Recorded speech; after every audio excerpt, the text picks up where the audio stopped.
வணக்கம் வணக்கம் எனது ஜோதிட பிரியர்களே, வாடிக்கையாளர்களே, நண்பர்களே மற்றும் மாணவர்களே. நிறைய சாதிச்சாச்சுங்க. டிபார்ட்மெண்ட்டை உருவாக்கி எல்லாம் சொல்லி எல்லாம் பண்ணி எல்லா பேருமே ஜோசிய பட்டங்களை வாங்கிட்டு அதை இது தொழில் பண்ணுது, பாதி என்னென்னமோ பண்ணுறாங்க. தொழில் பண்ணுறவங்களும் இருக்காங்க. அவங்கவுங்க டிபார்ட்மெண்ட்டில் நம்ம தான் 4000 பேருக்கு மேலே டிப்ளமா அப் டு பிஹெச்டி வரைக்கும் போயிடுச்சேன். அதாவது என்னன்னு கேட்டிங்கன்னா, ஒரு தொடர் விஷயம் எப்படி போகுதுன்னா, ஜோதிட முறை எது சரியானது அப்படிங்கிற கேள்வி போய்கிட்டே இருக்கு. அதுக்கு ஒரு விளக்கம் போடணும். நீங்களே போடுங்க முதல்ல, அப்புறம் ஒவ்வொருத்தரும் வந்து சொல்கிறதில் நம்ம விளக்கம் கேட்போம் அப்படின்னு சொல்கிறப்ப, ஜோதிடத்தில் உத்தரகாலாமிர்தான்னு ஒரு புக்கு நடத்தினேன். செலக்டிவ் விஷயங்களை எடுத்து வச்சு பிஏல செகண்ட் இயர் உத்தரகாலாமிர்தான்னு ஒரு புக்கு. அதுக்கப்புறம் பராசர ஓரா சாஸ்திரம் வந்து குறிப்பிட்ட விஷயங்களை எடுத்து ஒரு சிலபஸ். அதுக்கடுத்தாப்புல சாராவளியிலேருந்து குறிப்பிட்ட இதிலேருந்து ஒரு சிலபஸ். இப்போ இதெல்லாம் வந்து என்னன்னு கேட்டிங்கன்னா, தொடக்க கால நூல்கள். இந்த தொடக்க கால நூல்களில் ஒவ்வொன்றுலேயும் சொல்லப்பட்ட விஷயங்கள் இருக்கும், புதுசாக எக்ஸ்ட்ரா விஷயங்களும் சொல்லப்பட்டிருக்கும். இந்த 3 நூல்லையும் வந்து என்னன்னு கேட்டிங்கன்னா, தசாபுத்திகளை பற்றின விஷயங்கள் பெருசாக பேசப்பட்டிருக்க. உத்தரகாலாமிர்தலையும் வராது, சாராவளியிலையும் வராது, பிருகத் ஜாதகத்திலையும் வராது. இது எல்லாம் எப்படி இருக்குது அப்படின்னு கேட்டிங்கன்னா, ரொம்பவும் அடிப்படை கருத்துக்களை அழகாக கொண்டுட்டு வந்து முடிச்சிருப்பார். நான் நிறைய சந்தேகங்கள்லாம் எனக்கு இந்த 3 புக்கிலேயே இருக்குது. இதுக்கு ஒரு ஆய்வு செஞ்சால் ஒரு பிஹெச்டி வரும். என்னன்னு கேட்டிங்கன்னா, பிருகத் ஜாதகம் கிமு 5ஆம் நூற்றாண்டு அப்படின்னு சொல்கிறாங்கன்னா, 5-6ஆம் நூற்றாண்டில் அது உருவாக்கப்பட்டது அப்படின்னா, அப்போவே அவர் பாவகத்தை பற்றி சொல்லக்கூடிய நாவச யோகங்கள் இருந்திருக்கிறதா, ஆசிரிய யோகங்கள் அங்கே வந்து சொல்லப்படுது. அது பாவகத்தின் அடிப்படையில் தானே பேசப்படுது. அந்த யோகங்கள் எப்படி வந்தது, அல்லது அது இடைச்செருகளா, அது என்ன? அவர் காலத்திலே பாவகம் வந்திருந்தால் அவருக்கு பின்னாடி 8ஆம் நூற்றாண்டில் உருவான இந்த சாராவளியில் பாவகத்தை ஏன் சொல்லலை? ஒருவேளை இந்த பிருகத் ஜாதகத்தை இருக்குன்னு தெரியாமவே கல்யாணவர்மர் வந்து அந்த தன்னுடைய சாராவளியில் சொல்லாமல் விட்டுட்டாரா? சாராவளியில் வந்து இங்கிலீஷ் டிரான்ஸ்லேஷன் சாராவளியில் ஜாதக பாரி ஜாதகத்தில் இருந்து நாங்கள் பாவக பலன்களை இதுக்குள்ளே சேர்த்துருக்கோம்னு சொல்லியிருப்பாங்க. அது ரஞ்சன் பப்ளிகேஷன்ஸ்லாம் நம்ம பார்க்கலாம், அது இருக்கும் அந்த ஒர்க்கில். சரி, இருக்கட்டும். நமக்கு இதெல்லாம் வந்து அப்படின்னா உங்களுக்கு வந்து இதில் இருக்குதுலாம் உத்தரகாலாமிர்தால இல்லை. உத்தரகாலாமிர்தா வந்து கவி காளிதாசர்லாம் எழுதலை. அதை வந்து சுப்பிரமணிய சாஸ்திரி என்ன பண்ணியிருப்பாங்கன்னா, அவங்க இங்கிலீஷ் டிரான்ஸ்லேஷன் பண்ணப்போ அபினவ காளிதாசர்னு அவங்க சொல்லுவாங்க. எனக்கு கவி காளிதாசர் அவர் எவ்வளோ பெரிய ஒரு கவிஞர், எவ்வளவோ பெரிய சான்ஸ்கிரிட்டில் நிறைய விஷயங்கள் கவியில் சொல்லிட்டு போயிருப்பார். அவருக்கு இதானா வேலை, ஜோதிடத்து வேலை. நம்ம இங்கே இந்த சித்தர்கள் பூரா ஜோதிடம் சொன்னாங்கன்னு சொல்லி ஒரு கொள்ள கூட்டமே ஏமாற்றிட்டு இருக்காங்க பாருங்க. அது இல்லை. சித்தர்களுக்கு வந்து இதெல்லாம் வேலை இல்லை. மருந்து கண்டுபிடிச்சாங்க, அழகாக மெய்வெளி சிந்தனையை கண்டுபிடிச்சாங்க. ஜோதிடம் கண்டுபிடிக்கிறதுக்கு கணிதம் வேணுங்க. கணித அறிவை வந்து அதிகமாக வைத்திருந்தது வடமொழி சமஸ்கிருதத்தில் தான் இருக்குது. தமிழில் 1000க்கு மேலே இதை எழுத்தே நம்பரே கிடையாது. லட்சம்னா அது நீங்கள் சான்ஸ்கிரிட்டை கடை வாங்கணும். லட்சம், கோடி எல்லாமே கற்பம் பகற்பம்னு என்னென்னமோ யாரோ தமிழ் சித்தர்கள் கண்டுபிடிச்சதுன்னா அடிக்கடி இதில் வாட்ஸ்அப்லேயும் அந்த இன்ஸ்டாகிராம்லேயும் வரும். இப்படியெல்லாம் ஒன்றும் கிடையாது. அது நம்ம கணித அதிகாரத்தில் அழகாக அதை பிரித்து சொல்லியிருப்பேன். அதுக்குன்னே வீடியோலாம் போட்டிருக்கேன், இருக்கட்டும். அது மாதிரி இந்த 3 நூல்களில் இருக்கக்கூடிய பிரச்சனையை பார்த்தோம்னா, பெரிய நூல் பராசரங்கிற மகரிஷி பேரில் இருக்கக்கூடிய பராசர ஓரா சாஸ்திரம். அதில் இன்னும் டெவலப்மெண்ட்டாக நிறைய விஷயங்கள் போட்டிருக்காங்க. ஆனால் எனக்கு தெரிய அதில் மற்ற நூல்களுக்கும் அதுக்கும் ஒரே வித்தியாசம் என்ன அப்படின்னா, அதில் 32 தசா சிஸ்டங்கள். மற்றபடி அங்கே சொன்னது தான், இங்கே சொன்னது தான், இங்கே சொன்னது தான்ட்டு அப்படியே வரும். பிற்காலத்தில் தானே ஸ்ரீபதி பத்ததி தானே மற்றதெல்லாம் உருவாக்குறாங்க. கணித அமைப்புகளில் இருக்கட்டும், பாவக அமைப்புகள் 10ஆம் நூற்றாண்டு 11ஆம் நூற்றாண்டில் உருவான நூல்னு நம்ம இந்தியன் அஸ்ட்ரானமர்னு அழகாக அந்த ஒர்க்கை பண்ணியிருக்காங்க. நம்ம பொள்ளாச்சி மகாலிங்கம் சார் அவர் எடிட்டரில் வந்திருக்கோம். நல்ல புக்குகள் நிறையா இருக்குது, படிக்கணும், வாங்கணும். இவங்க என்ன பண்ணுறாங்கன்னா, இதுலேயே எங்களுக்கு இந்த 32 தசாவில் நம்ம இந்த விம்சோத்திரி தசா 120 வருஷ தசாவை எடுத்து பேசிக்கிட்டு இருக்கோம். ஒரு தசா, அந்த தசாக்குள்ளே 9 புத்தியாம். அந்த 9 புத்தியில் ஒரு புத்திக்குள்ளே 9 அந்தரமா. அந்த ஒரு புத்திக்குள்ளே 9 அந்தரத்தில், அந்த ஒரு அந்தரத்தில் 9 அந்தராந்தரமா. அந்த ஒரு 9 அந்தராந்தரத்தில் இருக்கக்கூடிய ஒரு அந்தராந்தரத்தில் 9 சூட்சுமமா. அந்த 9 சூட்சுமத்தில் ஒரு சூட்சுமத்தில் 9 பிராணமா. அந்த பிராணத்தில் 9 உப பிராணம். அந்த உப பிராணத்தில் 9 உப பிராணம். அந்த உப பிராணத்தில் 9 உப பிராணம்ட்டு வரும். கடைசியாக 21,600 மூச்சு காற்றுன்னா நம்ம மூச்சு காற்று வந்துடும். எந்த மூச்சு காற்று ஓடுதுன்னெலாம் கண்டுபிடிக்கிறது மிகப்பெரிய சிரமம். அதுக்கெல்லாம் அவங்க வழி சொல்லலை. அவங்க அவ்வளவு நுண்ணியமாக வேணாங்க. தசா எடுத்துக்கங்க, அதில் இருக்க புத்தி, அந்த புத்தியில் 9 அந்தரம் வருது. அந்த அந்தரத்தில் 9 எந்த அந்தரம் ஓடுது, தசா புத்தி அந்தரத்தோடு நீங்கள் முடிச்சுக்கோங்க. ரொம்ப துல்லியமாக போய் பேச வேணாம்னு சொல்லப்படுது. அது மகா தசை. நாங்கள் இன்னைக்கு வரைக்கும் அதை தான் ஃபாலோ பண்ணுறோம்.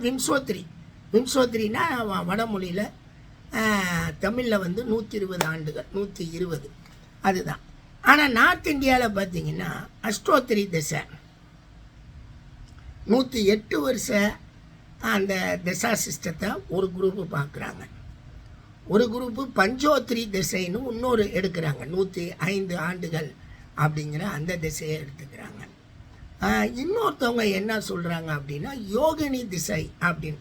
எல்லாமே அந்த பராசர ஓரால இருக்கிறது தான். ஆக அவங்கவுங்களுக்கு அவங்கவுங்க ஃபாலோவில் எது வருது அப்படிங்கிறத எடுத்துக்கிறாங்க. நாம் தவறுன்னு சொல்கிறது, நான்லாம் தவறுன்னு நிறைய விஷயங்களை சொல்கிறது என்னென்னா, அடிப்படை ஜோதிடத்தையே தவறு.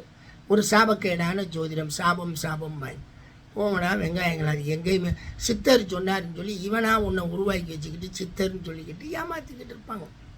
அது ஒரு கூட்டம். அப்புறம் மற்றவங்கெல்லாம் ஒவ்வொருத்தவங்களாம் ஒவ்வொன்றா கண்டுபிடிச்சிக்கிட்டு தான் வருவாங்க, போவாங்க. எல்லாமே அதனுடைய உண்மைத்தன்மையில் அது நிலையாக இருந்தால் சரியாக இருக்கும். இல்லாட்டி இருக்கா. என்னையே கேட்டாங்க, சார் நீங்களும் ஒரு முறையை கண்டுபிடிச்சி சொல்லாமே. நான் அழகாக சொன்னேன், பழைய முறைக்கே இன்னும் பஞ்சாயத்து எனக்கு தீரலை. அதில் இருக்கக்கூடிய ஒர்க்குகளே என்னென்ன ஒர்க்குகள் அழகாக அவங்க ஒரு கணிதத்தை கொடுத்துருப்பாங்க. சிஸ்டத்தில் நிறைய கணிதங்கள், கணித முடிவுகளில் வரக்கூடிய விஷயங்கள், அது வேலை செய்தால், இல்லை ஒரு கோள் தன்னுடைய நட்சத்திர அதிபதி இருக்கிற பாவகத்தை இயக்கி வேலை செய்தால் எப்படி அதை பிரிக்கலாம், எப்படி அதை ஒட்டலாம் செய்யலாம்னு சொல்லி நான் இப்போ என் ஸ்டூடெண்ட்டுகளுக்கெல்லாம் சொல்லி கொடுக்குறோம். நிறையா அதெல்லாம் பண்ணுறாங்க. நானும் வரக்கூடிய மனிதர்களுக்கு அழகாக வீடியோ போட்டு அனுப்பிச்சிடுவேன். இந்தாங்க சார் உங்களுடைய எதிர்கால அமைப்புகள் இப்படித்தான் அப்படி இருக்குன்னு. இன்றைக்கு வரைக்கும் அந்த டியூட்டியை செய்கிறோம். கடந்த 38 வருடங்கள்னு வைங்களேன். அதில் நம்ம கதை ஓடிக்கிட்டு இருக்கு. நம்ம கதையில் என்னன்னு கேட்டிங்கன்னா, இந்த துறையை தொடங்கி ஆரம்பித்து அத்தனை பட்டதாரிகளை உருவாக்கி அவ்வளவு விஷயங்களை சொல்லி நம்ம அழகாக கொண்டு போயிருக்கோம். எல்லோரும் என்ன கேட்குறாங்க, அந்த பழைய முறையில் என்ன சார் இருக்குது அப்படின்னா, அங்கேருந்து தான் எல்லாருமே எல்லாம் வர முடியும். அங்கே இருக்கக்கூடிய சூரியன் கேரக்டரை எல்லோரும் சூரியனாக தான் சொல்லணும், மாற்றி சொல்ல முடியாது. ஒரு முயற்சி செய்கிறாங்க, இப்படியாக்கும் அப்படியாக்கணும். அது பார்க்குறவங்க பார்க்கட்டும். அதில் அவங்களுக்கு பலன் சொல்லி சரியாக வருது, அந்த பலன்களை ஏற்றுக்கொள்வது அப்படின்னா ஓகே தான். ஜோதிடம் கணிதத்தின் அடிப்படையில் முடிவுக்கு போகிறீங்க. இங்கே கடவுள் கொண்டு கடவுளுக்கு பரிகாரம் பண்ணால் கணிதம் மாறிடும் சொல்கிறது எப்படி சரியாயிடும்? இதை என்னுடைய தொடக்க காலத்திலேருந்தே இந்த கேள்வி. நான் ஜோதிடம் பார்த்துக்கிட்டு காலத்து 89 90s அந்த காலத்தில் இருந்தே நான் இந்த இதை கேட்டுக்கிட்டு தான் இருக்கிறேன். ஜோதிடம் கணிதம் இருக்கட்டும், இந்த கணிதத்தின் முடிவுகளில் வரக்கூடிய கஷ்டங்கள் அல்லது நஷ்டங்கள் அல்லது வருத்தங்கள், துன்பங்கள் எவ்வாறு கோயிலுக்கு போய் சாமி கும்பிட்டா சரியாயிடும், எவ்வளவு பெரிய தவறான விஷயத்தை சொல்லி கொடுத்துருக்குது இந்த ஜோதிட உலகம். எனக்கு முன்னாடி 100 ஆண்டுகள் பரம்பரை ஜோதிடர்கள்னு சொல்லி வந்திருக்காங்களே, அவர்கள் படித்தவர்கள் படிக்காதவர்கள் எனக்கு அவங்கள பற்றியெல்லாம் தெரியாது. அவங்க என்னமோ போயிட்டு போகிறாங்க. அவங்களால ஜோதிடம் வளர்ந்துச்சோ வரலையோ, ஜோசியர்களுடைய நம்பிக்கை கூட்டங்கள் வந்துச்சுன்னா அவங்க கூட்டிகிட்டு போவாங்க பரிகாரத்துக்கு. இந்த பரிகாரம் செய்ய, அந்த பரிகாரம் காலையில் எந்திரிச்சோன்னே அவங்க வீட்டுக்கு பரிகாரம் பண்ணுறதுக்கு 4 பேர் போயிருதுங்க மக்கள். ஏன் போகிறாங்க? என்ன, எனக்கு கஷ்டம் தீர்ந்தா போதும், எனக்கு இந்த தோஷம் தீர்ந்தா போதும், இந்த தோஷம் இல்லாமல் போனால் போதும். தோஷத்தை சொல்கிறது யார்? தோஷத்தை நிவர்த்தி பண்ணணும்னு சொல்கிறது அதை விட படுமுட்டாள்தனம் இல்லையா? இப்போ இந்த கோயிலுக்கு போங்க, உங்களுக்கு தோஷம் நிவர்த்தி ஆகிரும் அப்படின்னா, கோயிலுக்கு போயிட்டு வந்தோடனே நான் எந்த தோஷம் நிவர்த்தி ஆகுதோ அந்த தோஷத்தின் அடிப்படையில் எனக்கு நல்லது நடக்கணும்ல. ஒரு நாள் நடக்கலையேங்க. ஏங்க, நம்ம ஊரில் இல்லாத பாம்பு கோயில் அங்கே எத்தனை அம்மன் கோயில்களில் பாம்பு சிலையை வச்சுருக்காங்க, பாம்புகளை கும்பிட்டுக்கிட்டு இருக்காங்க. அது உண்மைதான், பயத்தின் வெளிப்பாடு, கடவுள் வழிபாடு, ஓகே. அது நாங்கள் தத்துவ ஸ்கூல் ஸ்டூடெண்ட்டு, அதெல்லாம் நாங்கள் எடுத்துக்கிடுவோம். அப்படி இருக்கிறப்ப இல்லைங்க, இந்த குறிப்பிட்ட கோயிலுக்கு போயிட்டு வந்தால் அவங்களுக்கு தோஷம் தீர்ந்துடும், வைப்ரேஷன் நல்லாயிருக்கும். இதெல்லாம் எந்த அளவுக்கு? ஆக இதுவே ஒரு பெரிய சர்ச்சையாக அங்கே இருக்குது. ஜோதிடம் எந்த அளவுக்கு உண்மையாகுது? எத்தனை மக்கள் சொல்கிறாங்க பரிகாரம் பண்ணிட்டு வந்தால் ஒன்றும் நடக்கல. அதில் இங்கே ஜாதகத்தில் சொல்கிறான், உனக்கு ராகு கேது தோஷம், உனக்கு செவ்வாய் தோஷம் அப்படின்னு ஒன்று. பரிகாரம் பண்ணியாச்சுன்னு டிக் பண்ண உடனேயே பரிகாரம் ஆயிடுச்சுன்னு யாராவது திரும்ப சொல்கிறாங்களா? தோஷம் இருக்கத்தானங்க செய்யும். 5 கோள்கள் தீய கோள்கள், சூரியன், செவ்வாய், சனி, ராகு கேது, 5 கோள்கள் தீய கோள்கள்னால் அந்த தீய கோள்கள் இருந்து தானே ஆகும். அது எப்படி அதை விட்டுட்டு வெளியே போகும்? அது எங்கே இருந்தாலும் பாதிப்புகளை தரக்கூடிய அடிப்படை இருக்குது. சுபர்களோடு இணைந்தால் பாதிப்பு கம்மி, சுபர்கள் இணையலைன்னா பாதிப்பு கூட தனித்திருந்தாலும் சொல்லிக்கிட்டு இருக்கோம். சிலவங்க பார்க்குறதுன்னா எல்லாரும் தான் பார்ப்பான். சனியன் தான் பார்ப்பான். இவன் செவ்வாய் 3, 7, 10 பார்த்தா அவன் 4, 7, 8 பார்ப்பான். ஒரே ஒரு ஆள் தான் சுபனாக பார்க்குறேன், அவன் தான் விசேஷமாக 5, 7, 9 பார்க்குறேன்னு குரு. மீதி எல்லாருமே 7ஆம் பாவத்தை பார்க்குறான். 7ஆம் பாவம்ங்கிறது டைரெக்டாக ஆப்போசிட்டு, 180 டிகிரி. அது எப்படி நல்ல பார்வையாக இருக்குது? எனக்கு அதுலேயே நான் அதை சொல்லிட்டேன். நல்ல கோள் பார்த்தா நல்ல பார்வைங்கிற, தீய கோள் பார்த்தா தீய பார்வைங்கிற. ஆனால் 180 டிகிரி எப்படி நான் நல்ல கோளுக்கு நன்மையும் தீய கோளுக்கு தீயதையும் கொடுக்கும்? அந்த கேள்வியெல்லாம் நிறையா இருக்குது கேள்விகள். இதை தீர்க்கணும். இந்த மாதிரி பஞ்சாயத்துக்களை உட்காந்து பேசணும். எது பார்வை பலன்களை ரொம்ப பெருசாக பேசியிருக்கோம் சாராவளியில். அந்த சாராவளியினுடைய அடிப்படையில் அந்த பார்வை பலனை பார்க்கும்போதெல்லாம் அவங்க சுபர்கள் பாவர்களை வச்சு இதை தீர்த்திருப்பாங்க. ஆனால் அங்கே இந்த பாவகங்களை இது பார்க்கும் அப்படிங்கிற அந்த அமைப்பு அங்கே காணும். அதை இன்றைக்கி நாங்கள் சொல்கிறோம் இல்லையா, 4, 7, 8 செவ்வாய் பார்க்கும், 5, 7, 9 குரு பார்க்கும்ன்றது அதை காணும். அதெல்லாம் நம்ம தேடுறோம். நான் தேடிட்டு இருக்கேன்னு வைங்களேன். சரி, இருக்கட்டும்.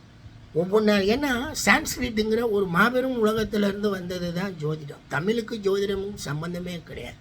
18ஆம் நூற்றாண்டில் மொழிபெயர்க்கப்பட்டதுனால ஜோதிடம் வந்தது. அதில் சிலது அது இது சிலது வந்து போகும். பார்ப்போம், பொறுமையாக இருந்து பார்ப்போம் எது நடக்குது, எது நம்ம நடைமுறைக்கு ஒத்து வருது. எல்லாரும் எல்லாத்தையும் படிக்க தான் வந்தாங்க. என்கிட்டலாம் எல்லா விளக்கத்தையும் ஆய்வு செய்யுங்கன்னு தான் புக்கிலே எழுதியிருப்பேன்.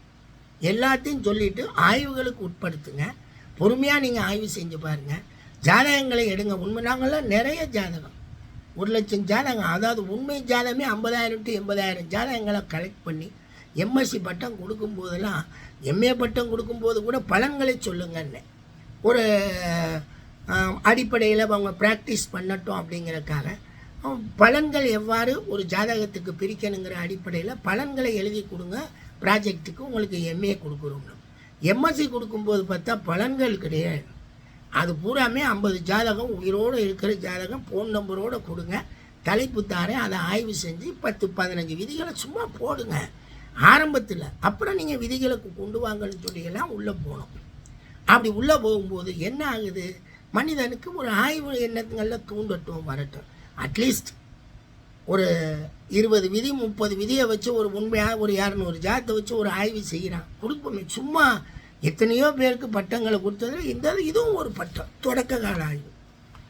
அந்த மாதிரி எல்லாம் சொல்லி அப்படி போகுது. இன்னும் நிறைய ஆய்வு செய்ய வேண்டியிருக்கு.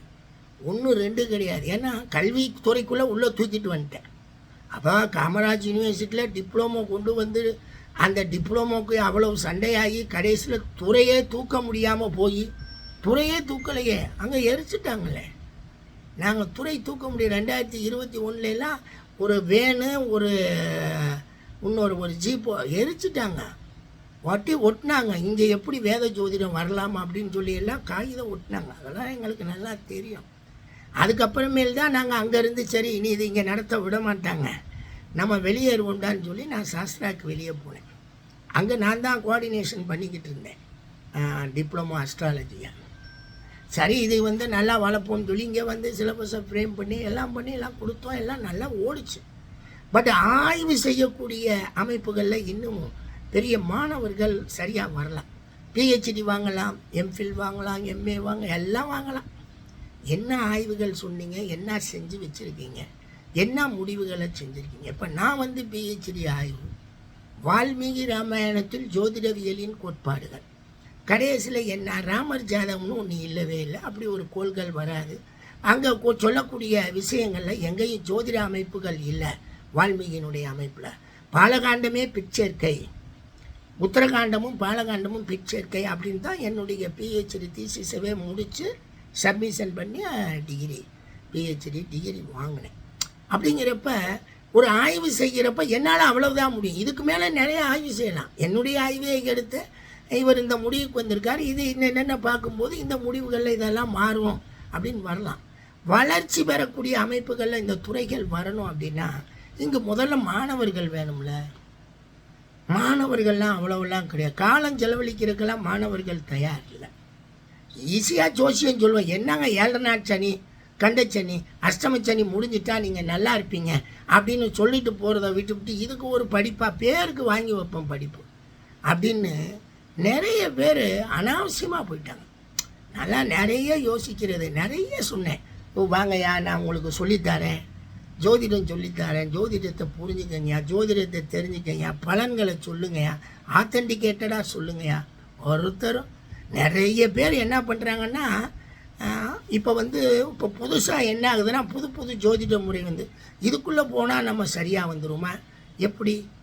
அடிப்படையிலேயே இன்னும் நீங்கள் ஜெயிக்கலை, அடிப்படையிலேயே இன்னும் வெற்றி பெறலை. என்ன காரணம்னா இன்றைக்கி பிறக்கிற குழந்தைக்கு பலன் சொல்லிடுறோம் 80 வயசு வரைக்கும்.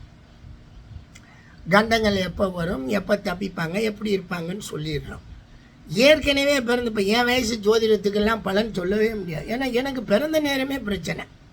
நான் இருட்டில் பிறந்தேன், பிறந்த உடனே வெளிச்சம் வந்துச்சு. அதிகாலையில் பிறந்தேங்கிறத தவிர வேறு எத்தனை மணிங்கிறதெல்லாம் எங்கள் தாய்க்கு சொல்ல தெரியாது. ஏன்னா சைனா வார 1962 10ஆம் தேதி ஜனவரி மாதம் 10/1/1962 பிறந்தப்போ சைனா வாரம். அவ்வளவு தூரம் ஏற்கனவே அன்றைக்கி ஒன்றும் டெவலப்மெண்ட்டு கிடையாது. அப்படிங்கிறப்ப நிறைய ஆய்வுகள், நிறைய விஷயங்கள் நிறைய இருக்குது.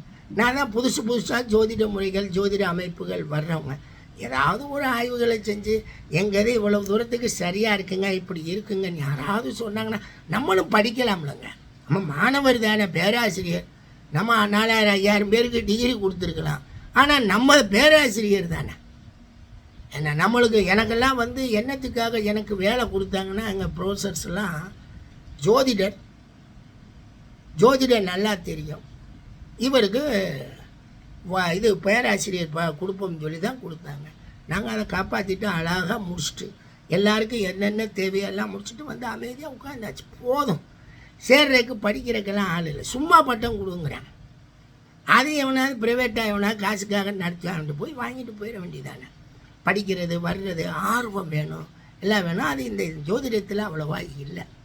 சும்மா பேருக்கு சம்பாதிக்கிறதுக்கு வேணால் ஆர்வப்பட்டு வர்றாங்களே தவிர உண்மை ஆய்வு செய்யணும், உண்மையான விவரம் தெரியணும், ஏன் மாறுது ஏன் மாறலைங்கிற விவரம் தெரியணுங்கிறது இவங்க யாருக்கும் வரல.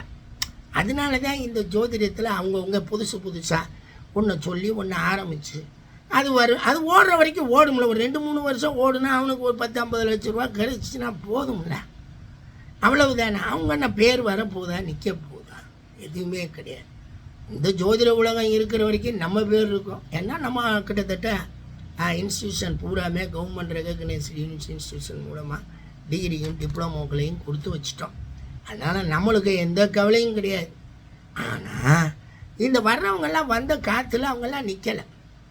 இப்போ இன்னும் நான் நிறைய பேரை சொல்கிறேன், நான் சம்பாரிச்சிட்டேன்னு தான் என்ற எல்லாரும் சொல்கிறாங்க. ஆனால் ஆய்வுகள் செய்து ஏதாவது தவறுகள் இருக்கா, எங்கே தவறாச்சு எங்கே சரியாச்சுன்னு கொஞ்சம் சொல்லுங்கள் அப்படின்னா சொல்லலை. சார் நீங்கள் சொல்லலாமே அப்படின்னா நான் சொல்லிக்கிட்டு தான் இருக்கிறேன். நான் ஒவ்வொன்றும் இந்த முறை தவறு, இது சரியில்லை. ஏங்க 10 பொருத்தம் அது தேவையே இல்லாதுங்க. அது நாங்கள் ஜாதகமே இல்லாமல் இருக்கிறப்ப 2 பேருடைய பேருடைய எழுத்தை வச்சு 10 பொருத்தத்துக்கு தினம் கணம் மகேந்திரம் ஸ்திரீ தீர்க்கம் யோனி ராசி அதிபதி வசியம் ரச்சு வேதை, இந்த 10 வார்த்தையுமே சான்ஸ்கிரிட் வார்த்தைங்க, தமிழ் வார்த்தை கிடையாது. இதில் எங்கேயுமே தமிழ் கிடையாது, 10மே சான்ஸ்கிரிட். இந்த 10 பொருத்தத்தை நாங்கள் பார்க்க சொல்லிக்கிட்டு சொல்கிறோம்னா பேருடைய எழுத்துக்கு சும்மா பார்த்துக்கங்க அப்படின்னு. இதுக்கு விதிவிலக்கு நிறையா போட்டு வேற வச்சுருக்கோம். ஏகாதிபத்திய மைத்ரேவா சமசப்தமய வச்ச ரச்சு ராசி கணேர் தோசம் யோனி தோசம் எல்லாமே நவித்து வேணான்ட்டு போயிடுறான். இப்படி நாங்களே நிறைய போட்டிருக்கோம். விதின்னா விதி விலக்கும் இருக்கும். அப்படின்னா தான் விதி வாழும். அப்படியெல்லாம் கொண்டு போய் வச்சு அப்படி என்னென்னமோ சொல்லியிருக்கான். அதெல்லாம் சொன்னது என்ன, சும்மா யாராவது சொல்லுங்க பார்ப்போம். அதுக்கு விளக்கம் சொல்லுவேன். விளக்கம் சொல்கிறது எதுக்காகனா, எதுக்கு பார்க்கணும், என்ன பார்க்கணும், அவங்க என்ன முடிவுக்கு வந்தாங்க. ராசி அதிபதி ஃப்ரெண்டாக இருந்தாலே போதுமே, நண்பர்கள் தானே, கல்யாணம் பண்ணிட்டோம், யாருக்கு சண்டை வரல, யாருக்கு சச்சரவு வரல. இதை 2002 2000 டிப்ளமோ கிளாஸில் சொல்லும்போது ஜெகன் சிரிக்கிறாப்புல, வேலையை முடிச்சுட்டு போகிறாரு பாருங்க அப்படின்னு. அதில் தான் அதில் என்ன இருக்குது அப்படின்னு அப்போல்லாம் சொல்லுவான். அப்போ அதுக்கு முன்னாடியே கூட சொல்லியிருக்கேன். 98 99 ஞாபகம் இல்லை. என்ன கிளாஸ் நடந்துக்கிட்டு இருக்குல்ல, 96 உள்ளே போய் நடத்திட்டு இருக்கோம்ல, அப்படிங்கிறப்ப அது ஓடுது. ஆனால் உண்மை என்ன நடந்தது என்ன அப்படின்னு கேட்டிங்கன்னா, ஆய்வுகளை செய்து இது சரியாக வருதுங்க, இது சரியாக வரலைங்கன்னு சொல்லுவேன். நான் குப்பைகளையெல்லாம் ஒதுக்கிக்கிட்டே வந்தேன். இவர் எப்போ பார்த்தாலும் மறுத்து சொல்கிறாரே தவிர சரியானதை சரியானது தான் அதுதான் சரியானது, மறுக்கிறது தான் சரியானது. ஐயா இது சரியில்லையான்னு தூக்கி விடுறோம். இந்த 10 பொருத்தத்தினால எந்த ஒரு பயனும் இல்லை. வாங்க 10 பொருத்தத்தில் கல்யாணம் பண்ணி வைப்போம், அவங்க நல்லா வாழ்ந்துட்டாங்களான்னு பாருங்கள். ஜாதகமே கடைசி வரைக்கும் வேலை செய்யுது. அன்றைக்கு 10 பொருத்தம் இருந்தாலுமே மறுகல்யாணம் மருதார யோகம் அப்படிங்கிறப்ப ஆணுக்கு அது சொல்லப்பட்டது. மருதார யோகம் ஆமாம் என்ன எப்படின்னு கேட்டிங்களா, இவனுக்கு மனைவியே இறந்துருந்தாலும் ஒரு முதல் கல்யாணமாக ஒரு புது பொண்ணை கொண்டாந்து கல்யாணம் பண்ணி வைப்பாங்க. சொல்லுவாங்க நீங்கள் செவ்வாதோஷம், அதனால் நீங்கள் 2ஆம் தாரமாக தான் போகணும்பாங்க. எப்படி உருவாக்கி வச்சுருந்தாங்க, அதெல்லாம் உடைச்சோம்ல. எத்தனையோ விஷயங்களை நாங்கள் இல்லாமல் பண்ணேன்ல. நான் தான் இன்றைக்கி நீங்கள் என் வீடியோக்குள்ளே போய் பார்க்கலாம், அப்படியே தான் இருக்குது. யாரும் ஒன்றும் யாரும் எடுக்கவும் சொல்ல மாட்டாங்க, எடுக்கவும் முடியாது. ஏன்னா ஒரு பேராசிரியர் அவர் கண்ட பல விஷயங்கள், பல உண்மை, என்னுடைய அனுபவ உண்மையும் சேர்த்து அதுக்குள்ளே நம்ம போடுறோம். எனும் பொழுது ஆய்வுகள் செய்யணும். நான் சொல்லலாம், இங்கே இப்போ ஒருத்தர் கூட நம்ம சென்னை கேட்டு போட்டது, அவர் என்னை திட்டுனதுனால அவருக்கு வீடியோ போட்டேன். ஐயா நீ சொன்னதில் எத்தனை விஷயம் சரியாக வரல, எத்தனை % சரியாக வந்திருக்குன்னு விளக்கம் கொடுத்தோம். அது மாதிரி ஒரு ஆய்வாகவே சொல்லி பழகணும். ஒரு ஆய்வாக சொன்னால் அவங்க அமைதியாக ஆய்வாங்க, இது எதுக்குடா வம்பு அப்படின்ட்டு. ஆய்வு சொன்னால் உலகத்துக்கும் தெரியுமே. உண்மையிலே ஜோதிடம் உண்மைங்க. எனக்கு தெரிஞ்ச என்னுடைய வாழ்க்கையில் நானும் வாழ்ந்துக்கிட்டு தானே வர்றேன். என்னுடைய வாழ்க்கையில் ஜோதிடம் எங்கே பொய்யா இருந்துச்சு, நானும் பொய்யே கிடையாது, அப்படியே 100% உண்மை. ஒரு பேராசிரியர்னா பேராசிரியர், ப்ரொஃபஸர்னா ப்ரொஃபஸர், எல்லாருக்கும் டிகிரியை கொடுத்து அழகு பார்த்த ஆளுங்க தான். அஸ்ட்ராலஜியினுடைய ஃபஸ்ட்டு ப்ரொஃபஸரே நம்ம தானே தமிழகத்துக்கு. அப்புறமேல் தானே இந்தியாவுக்கு போகணும். டிபார்ட்மெண்ட்டை திறந்தோம், எல்லாம் செஞ்சோம். அப்பவும் மாணவர்கள்ட்ட எல்லா நூல்களையும் போட்டு கொடுத்தாலும், இம்பார்ட்டன்ட் யோகாசன்னு சொல்லி கொடுத்தாலும், என்ன பகுப்பாய்வு கேஸ் ஸ்டடிஸ்ன்னு கொடுத்தாலும், ஆய்வுகளை செஞ்சு முடிவுக்கு வாங்க, உங்களுக்கு அதுக்கு உண்டான வழிகள் என்னான்னு அப்படியே சொல்கிறோம்ல. சொல்லி தானே கொடுத்தான். என்றைக்கோ சொல்லி கொடுத்த பலன் கண்டுபிடிக்கிற எளிய வழியெல்லாம் அதை சொல்லிக்கிட்டுலாம் நம்ம மாணவர்கள் இருக்காங்க, போகிறாங்க, வராங்க. எந்த அளவுக்கு அவங்க திருப்தியாக எடுக்கிறாங்க, எந்த கணித முறைகளை கையில் எடுத்துக்கிட்டு ப்ரெடிக்ஷன்ஸுக்கு அனுபவத்துக்கு வர்றாங்க. அனுபவத்தில் நிறைய ஜெயிக்கணும். ஏன்னா காலதேச வர்த்தமானம், ஜாதி மத நிறபேதம் யுக்தி சுருதி அனுபவம். இந்த யுக்தி சுருதி அனுபவம் இம்பார்ட்டன்ஸாக இருந்தாலும் ஜாதி மத நிறபேதத்தை பிரிக்கக்கூடிய தன்மை நமக்கு வேணும். சிலர் சில எண்ணங்களுக்குள்ளே போவாங்க, சிலர் எண்ணங்கள்லேருந்து வெளியே வருவாங்க. எனவே எது சரியானது, எந்த ஜோதிட முறை சரியானது, எந்த ஜோதிட முறை சரியற்றது, நம்ம ஜோதிடம் எங்களுடைய அந்த அத்தனை ஜோதிட முறையுமே ஆய்வுக்கு உட்படுத்துறதுக்கு எவ்வளவோ விஷயங்கள் இருக்குது. அவங்க பாட்டுக்கு அடிப்படை தன்மையை வச்சு தான் பலன்களை பிரிச்சிருப்பாங்க. அவங்க அனுபவத்தில் கண்ட பலன்களை அந்த புக்கில் எழுதலை. ஏன்னா அதனால தான் நான் சொன்னேன், அந்த புக்கில் இருக்கிறது பல விஷயங்கள் குப்பைகள். அதை கையில் எடுத்துக்கிட்டு நீங்கள் ப்ரெடிக்ஷன்ஸுக்கு வந்தீங்கன்னா தப்பாக போயிடும். ஒருத்தன் சூரியன் செவ்வாய் 7ல் சேர்ந்துருந்தால் விதவை ஆவாள், இல்லாட்டினா அவ சிறந்துருவாள், என்னென்னமோ சொன்னாங்க. நான் சொன்னேன், சூரியன் செவ்வாய் 7ல் சேர்ந்தவன் எத்தனை கோடி பேர் இருக்கான்? அத்தனை கோடி பேருமே இறந்து போயிட்டாங்களா, விதவை ஆயிட்டாங்களா? ஒரு பொதுவாக சொல்லக்கூடிய விஷயங்களை ஏன் கணிக்கிறீங்க? 4வது திசையாக சனி மகா திசை வந்தால் அவருக்கு மரணம் அப்படின்னா, கலைஞர் கருணாநிதி மிருகசீட நட்சத்திரத்தில் பிறந்து அவருக்கு 4வது திசை சனி திசை வர்றப்போ அவர் முதல்வர் ஆகிறார். அவர் 7வது 8வது திசையில் தான் போய் இறந்து போகிறார். அப்படிங்கிறப்ப பல விஷயங்களை நாம் என்ன பண்ணணும்னா ஆய்வுக்கு உட்படுத்தணும். சொன்னப்பட்ட விஷயங்கள் என்ன, சொல்லி கொண்டிருக்கக்கூடிய விஷயங்கள் என்ன, ஆய்வுக்கு நிறையா இருக்குது. முறைகள், அந்த முறை இந்த முறை, அவங்கவுங்க என்னென்னமோ போய் சம்பாதிக்கணும்னு நினைக்கிறாங்க. ஜோதிடத்தில் பேர் வாங்கணும், ஜோதிடர்களாக இருக்கணும். இந்த ஜோதிட உலகத்தில் என்னாலும் வாழணும் அப்படின்னா அந்த இடத்துக்கு போகிறக்கு ஆய்வு சிந்தனை, ஜோதிடத்தை மூலம் படிக்கணும், ஜோதிடம் தெரியணும். சும்மா வந்துக்கிட்டு அவே வேணும் கண்ட புக்கெல்லாம் எழுதி வச்சிருக்கேன். பிரக்ஞான தீபிகாவை விடையா ஒரு புக்கு வேணும், என்னென்னமோ இருக்கும், எதுவும் பயனுக்கு வராது. ஒருத்தர் சொல்கிறாரு, அந்த புக்கில் அது இருக்குது, இந்த அந்த புக்கில் அங்கே இருக்குது, வடக்க புக்கில் இருக்குது, நார்த் இந்தியன் புக்கில், எல்லாம் யோசிப்பாங்க, எல்லாம் செய்வாங்க. கதைக்கு வரும்போது அவங்க எங்கே வருவாங்க? சாதாரண ப்ரிடிக்ஷன்ஸ் லிஸ்ட்டில் இருக்கக்கூடிய மெத்தடாலஜி அவங்களுக்கு கை கொடுக்கும், அதில் போயிடுவாங்க. என்ன சொல்லி என்ன நடக்க? நான் தான் சொல்கிறேன்ல, எது சரியானதோ அதை எடுத்துக்கொள்ளக்கூடிய அடிப்படை மானுடத்துக்கு என்றைக்கும் உண்டு. யார் வேணாலும் குருவாக இருக்கலாம், யார் வேணாலும் மாணவராக இருக்கலாம். எங்கே சொல்லுங்கள், நானும் கூப்பிட்டேன், ஐயா எங்களுக்கு நாங்கள் மாணவராக கூட இருக்கோம்யா, சொல்லிக் கொடுங்கய்யா உங்கள் மெத்தடாலஜிகள் எல்லாத்தையுமே கேட்டுக்கிறோம்யா. ஒருத்தரும் அல்ல, ஒருத்தர்லாம் எழுதுகிறார், நீங்கள் மாணவராகி பாருங்கள், அப்பொழுது தான் அவருடைய உண்மைத்தன்மை தெரியும். நான் மாணவராக இருக்கு முன்னாடியே அவர் சொன்ன விஷயத்துக்கு அவ்வளவு கேள்விகளை போட்டு விட்டேன், அதுக்கே பதில் சொல்லலையா? நீங்கள் என்னை எல்லோரும் வஞ்சிங்களே தவிர நான் கேட்டது என்ன, இன்னும் அந்த வீடியோ இருந்தால் மூடி வச்சுன்னே அதை திறந்து விட்டேன். இந்த வீடியோக்களுக்கு பாருங்கய்யா, நீங்களே அவர்கிட்ட கேளுங்கய்யா, இவர் இப்படி போட்டிருக்காரு, இதுக்கு சரிதானா, இது ஏன் எதுக்குன்னு கேளுங்களேன். எல்லா விவரமும் தெரிஞ்சு பிரித்து அழகாக வேணும்.